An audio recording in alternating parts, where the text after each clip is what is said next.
yang katanya sih lagi sibuk skripsian gitu. Tapi dibalik menjadi seorang mahasiswa, beliau juga merupakan seorang content creator TikTok yang mana beliau mempunyai followers di TikTok tuh lebih dari 400.000.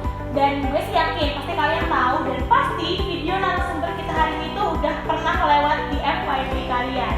Kalau gitu langsung aja kenalan sama gue, ini dia Kak Rian Fahardi. Halo Ma. Halo Kak Rian. Gimana? Sehat? Alhamdulillah. Kak Rian?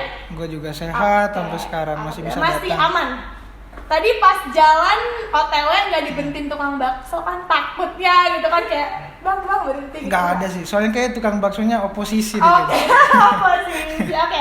Karian, by the way Karian ini kan sekarang mahasiswa semester akhir ya Kak. Kebetulan aku mau nanya dulu nih, skripsinya aman juga?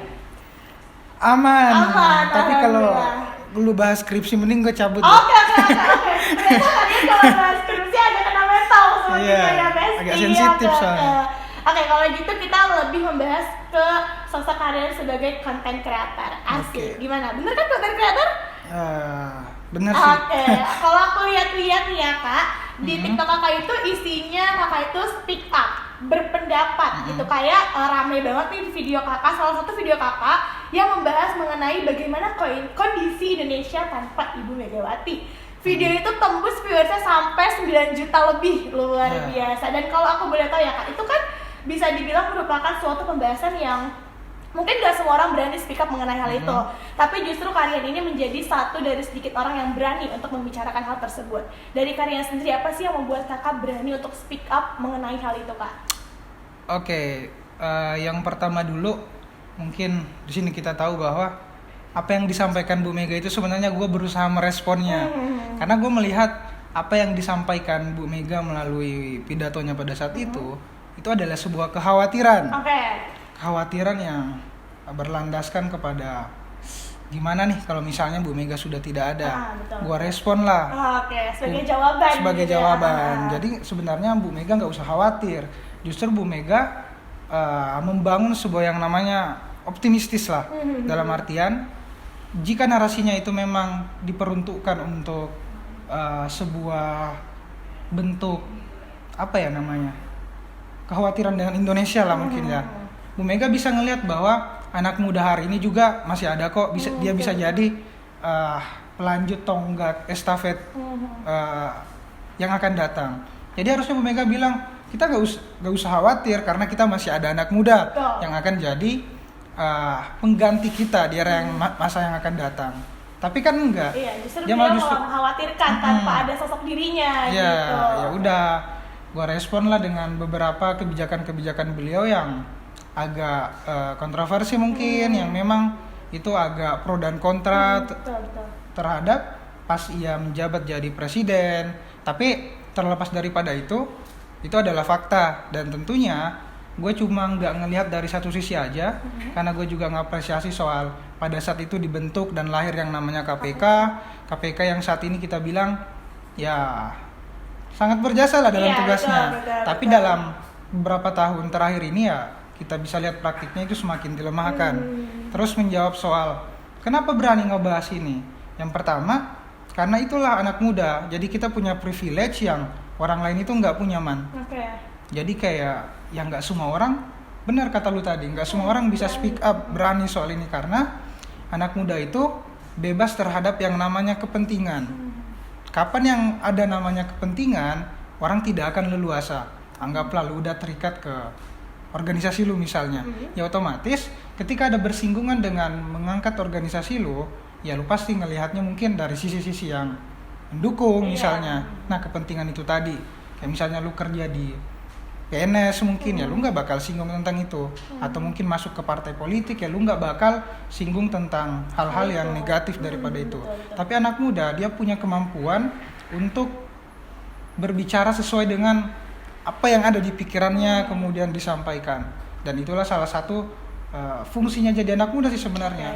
Karena salah satu yang kita punya adalah keberanian. Lantas kalau misalnya kita tidak punya keberanian itu, ya apa harga hidup ini gitu sih kira-kira. Jadi dimanfaatkan privilege itu sebaik mungkin, tapi dalam artian bersuara boleh, tapi tidak asal sembarang bersuara gitu ya Karian. Tetap harus ada etika yang harus dijaga. Oke Karian, dari video itu kan pasti menuai banyak pro kontra gitu kan, sampai kalau nggak salah jumlah komentarnya pun banyak gitu. Tapi dari semua konten yang pernah kalian buat, ada nggak sih satu video gitu yang benar-benar menuai pro kontra gitu, dan tanggapan kalian untuk menanggapi hal tersebut tuh seperti apa, Kak? Pro dan kontra itu wajar ya, kalau misalnya di negara demokrasi. Kayak misalnya apa ya, orang sebaik apapun pasti dapat merespon dengan hal yang berbeda, karena setiap manusia itu punya perspektifnya masing-masing, punya pandangan berpikirnya masing-masing, jadi nggak bisa disamaratakan. Dan itu adalah resiko ketika kita mungkin menyampaikan sebuah opini, perspektif dalam ruang publik. Jadi perdebatan itu menurut gue wajar.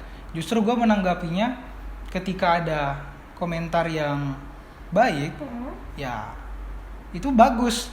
Tapi kalau misalnya ada yang komentar yang istilahnya nggak sesuai dengan pandangan gue, menurut gue itu justru lebih bagus. Kenapa justru lebih bagus? Karena gue dapat insight baru, gue dapat perspektif baru yang mungkin gue belum tahu. Dan mungkin yang agak disayangkan ketika komentar itu bernada sentimen, bernada emosi, tidak ada argumen di sana. Yang kayak misalnya anggaplah ngehina fisik, kemudian tidak sesuai konteks. Jadi di luar konteks konten yang kalian buat ya. Itu sebenarnya, tapi ya bagaimana kita menyikapinya aja sih. Karena kalau misalnya kita terus mengikuti apa mau netizen, dalam artian ya gua rasa semua orang gak akan berkembang, karena ya bakal dituntun.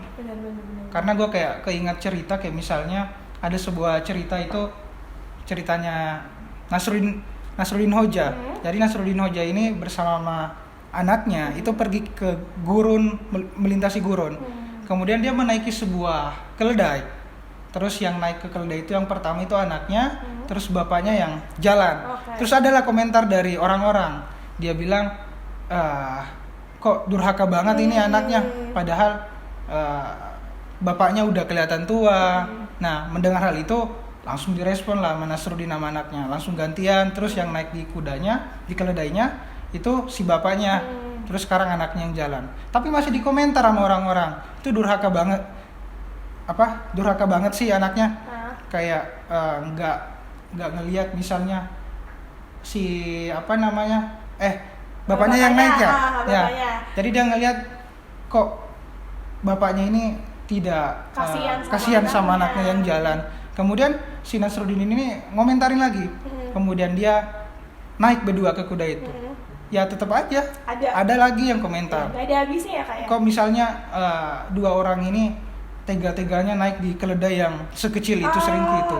Kemudian udah agak gusar tuh, maksudnya ada aja komentar. Kemudian dia memutuskan buat tidak menaiki keledai itu. Ada aja lagi komentar soal kok bodoh banget nih dua orang, ada fasilitas keledai ini kok gak dinaikin. Jadi intinya yang pengen gue sampaikan adalah setiap apapun yang lu lakukan pasti akan mendapatkan respon yang berbagai macam. Jadi kalau misalnya kita mendengarkan itu ya lu bakal tidak bertumbuh, bahkan itu yang bisa ngehambat lu. Jadi pada intinya ya tetap sesuai prinsip aja, dan benar kata lu tadi, tetap perhatikan etika ketika kita bermedia sosial itu sih. Jadi memang kalau ngedengerin kata netizen itu nggak ada habisnya, nggak ada ujung. Jadi selagi memang kita rasa, jadi bukan berarti kita menolak argumen orang, enggak ya. Cuma kita lebih ya udah, kalau misalkan emang terus-terusan ngedengerin apa kata netizen itu pasti nggak akan berakhir gitu. Jadi kalau selagi yang kita lakukan baik, tidak merugikan orang lain, kenapa enggak gitu. Tapi aku penasaran nih, Kak. Awal mula kalian tuh terbesit kepikiran, kayaknya gue mau bikin konten ini gitu, dan dari awal tuh bakal nyangka nggak sih kalau bakal jadi sampai kayak sekarang gitu, memiliki 400.000 followers lebih di TikTok, terus kemudian viewers videonya itu bahkan sampai jutaan. Itu pernah kepikiran nggak sih di awal? Nggak pernah sih kepikiran, karena di awal tuh gue salah satu yang mengklaim diri sebagai gue fobia dengan TikTok. Iya. Karena gue awalnya ini aplikasi apa sih, nggak jelas kan. Joget-joget gitu ya. Terus kebanyakan menurut gue ya eksistensi yang ya udah segitu aja. Cuma ketika gue nge-explore lagi, pada saat itu gue install TikTok gara-gara ada tugas magang. Jadi si perusahaan ini mewajibkan kalau misalnya lu pengen masuk, lu harus memperkenalkan diri lewat TikTok. Ya, gue buatlah TikTok. Jadi mau nggak mau ya kak? Iya mau nggak mau. Kemudian ya pas gue buat, ternyata FYP juga. Rame tuh langsung. Rame lumayan. Oh ternyata TikTok gini. Tapi pada saat itu gue belum serius soal berlanjut untuk buat konten di TikTok. Ya udah sekedar ini aja, menyelesaikan kewajiban tugas. Kemudian ya setelah itu gue coba lah iseng-iseng upload foto ini segala macam video. Ternyata ada satu video atau foto yang gue upload itu FYP lagi. Video apa tuh? Itu tentang gue ceritain tentang magang di RCTI kalau nggak salah, magang di media, terus rame kak bagi tips buat ini kepancing lah. Kemudian ya udah gue buatlah kayak tips-tipsnya bagaimana masuk organisasi dulu sebelum terjun ke dunia kerja. Ya udah ternyata rame di situ. Ya udah sampai sekarang gue terusin. Awalnya sih iseng, kemudian kenapa bisa langsung terjun ke sosial isu atau isu-isu politik ya karena yang pertama ya gue ada kekhawatiran di situ. Kayak misalnya mau sampai kapan kayak misalnya TikTok itu kayak dilihat sebagai aplikasi yang mungkin entertain misalnya. Tapi kalau misalnya ranah-ranah yang lebih serius, gue pikir ya ternyata ada peluangnya juga untuk masuk di situ. Ya? Oke, kalau tadi kan kalian ngasih awal mulanya kayak ngasih tips magang dan lain-lain. Coba dong kasih tahu pemirsa di rumah kira-kira apa sih kak tipsnya nih kita sebagai anak muda supaya lebih berani untuk bersuara, untuk speak up, untuk ya paling tidak menyuarakan apa yang pendapat kita lah gitu. Mungkin banyak ya diantara kita semua teman-teman di rumah tuh sebenarnya pengen gitu bersuara, cuma takut, khawatir dan lain sebagainya. Udah bernegatif thinking dulu. Nah, kira-kira tips dari Karya tuh apa nih kak? Oke, yang pertama kita geser dulu pemahaman soal mungkin romantisme masa lalu mengatakan bahwa ketika kita bersuara ya mungkin kita bakal seperti nada sinisme tadi ya, misalnya ada tukang bakso, ada kekhawatiran bakal ditangkap, itu dibuang aja dulu. Jangan karena pikir gitu dulu ya. Iya, jangan pikir dulu karena itu yang bakal ngebuat pikiran lu terpenjara. Dan kapan ketika pikiran lu terpenjara, ya otomatis gagasan itu nggak bisa keluar.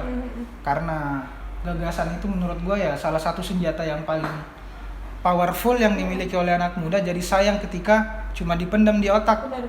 Jadi ya kenapa menurut gue kebanyakan yang mungkin masih takut bersuara, karena kita masih terjebak dengan kejadian-kejadian masa lalu yang sekarang itu sudah tidak relevan. Kayak soal itu, kita sekarang di era digitalisasi, cuma ada beberapa poin penting dalam era digitalisasi ini yang penting kita perhatikan. Soal etik misalnya, soal etika, soal bagaimana menyampaikan dan pengetahuan. Jadi pesan gue adalah ketika ingin speak up, ya perhatikan dulu aspek-aspek di belakangnya. Jadi di sini bukan tentang tiba-tiba lu ngambil kamera, terus tiba-tiba ngelihat isu, terus langsung ngomong ke depan. Sebenarnya bukan itu poinnya. Tapi lihat dulu apakah mungkin cerita ini bisa berpengaruh, kemudian bisa mendapatkan impact yang mungkin lebih serius lah dalam kehidupan masyarakat. Nah, dalam artian di sini speak up itu sebenarnya yang pertama kita perlu berani dulu. Jadi kalau misalnya kita udah nggak berani, otomatis ya kita nggak bakal bisa yang namanya menyuarakan opini kita, perspektif kita. Jadi pada intinya yang diperlukan adalah sebuah keberanian untuk menyampaikan pendapat. Toh ini dijamin kok di undang-undang, dijamin hak kita untuk bersuara, berserikat dan menyampaikan aspirasinya. Jadi manfaatin aja ini undang-undang, yang penting kita paham apa yang kita sampaikan, kemudian apa yang kita omongkan. Kemudian yang paling penting adalah bagaimana kita merespon informasi itu, Man.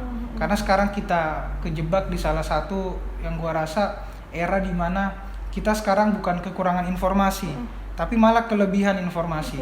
Bahkan hari ini kita buka TikTok udah lihat ada banyak sampai ratusan berita. Belum lagi di TV kita nonton ada banyak berita, belum lagi kita buka di internet, YouTube, ada banyak berita yang diterima otak kita. Dan itu ketika itu tidak difilter, itu akan jadi sebuah salah satu penyakit yang bakal menyerang kita kalau misalnya ya kita nggak bisa bagaimana menyesuaikan apa yang pengen kita sampaikan, apa yang kita pikirkan. Jadi penting untuk yang pertama, kita harus tahu dulu informasi ini datang dari mana, apakah pantas gue suarain, sumbernya dari mana. Kemudian yang kedua, apakah ini baik untuk gue sampaikan. Jadi poin gue kenapa menyampaikan itu lewat dari situ dulu. Yang pertama gue harus tahu ini datangnya dari mana, ini benar atau tidak informasinya. Ya cara cek kebenarannya, cek di semua berita. Jadi jangan cuma satu berita kita anggap benar, kemudian yang ini bilang misalnya ini benar, tapi kita cek lagi di misalnya kompetitor lainnya. Gitu sih. Jadi pada intinya ketika kita ingin menyampaikan aspirasi, perhatikan dulu aspek-aspek di belakangnya tadi. Jangan langsung ngomong, tapi lihat realita yang terjadi, kemudian bagaimana cerita ini bisa berpengaruh kepada orang-orang banyak. Karena cerita yang berpengaruh itu bukan hanya mengandalkan kata-kata, tapi juga realita dan logika yang terhubung dengan audiensnya. Kira gitu sih. Ya, jadi sebenarnya kalau misalnya teman-teman mau berpendapat, mau bersuara, pastikan apa yang ingin dibicarakan itu jelas sumbernya dan tentunya dapat dipertanggungjawabkan ya kalian. Nah Besti, mungkin itu dia tadi seru-seruan aku ngobrol sama Karian nih. Karian terima kasih banyak udah mau meluangkan waktunya untuk hadir di Jurnalis hari ini. Semoga kegiatan Karian semuanya lancar, terus kontennya juga lancar, dan tentunya skripsinya juga semoga cepat selesai. Oke Besti, mungkin itu aja obrolan seru hari ini aku sama Karian. Jangan lupa untuk selalu saksikan Jurnaliza, dan setiap videonya harus pastikan di like, komen, dan juga subscribe. Aku Amanda Agnes, terima kasih dan sampai jumpa. Bye. Oke.